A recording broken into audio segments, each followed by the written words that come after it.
अस्सलामुअलैकुम। बोल न्यूज़ के साथ मैं हूं वरीशा जुल्फ़िकार। हेडलाइंस आप जान चुके हैं। अहम खबर है महंगाई का नया तूफान, 170 अरब का मिनी बजट आज पार्लियामेंट में पेश होगा। इसी बारे में तफसीलात हासिल करेंगे। हमारे नुमाइंदे उमर हयात हमारे साथ मौजूद हैं। उमर हयात, बताइएगा इस बजट के हवाले से।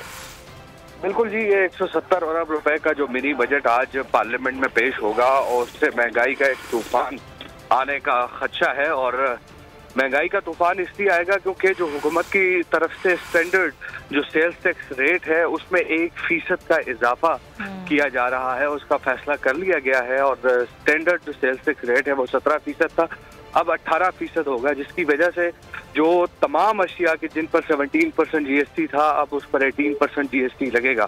और इसके साथ साथ सिगरेट हुकूमत ने महंगे कर दिए हैं और जो मीठे मशरूबात हैं वो भी हुकूमत की जानिब से उन पर भी जो फेडरल एक्साइज ड्यूटी है उसको 13 से 20% कर दिया गया है। नॉन एडिटेटेड जो मशरूबात हैं उन पर फेडरल एक्साइज ड्यूटी जो है वो 10% कर दी गई है।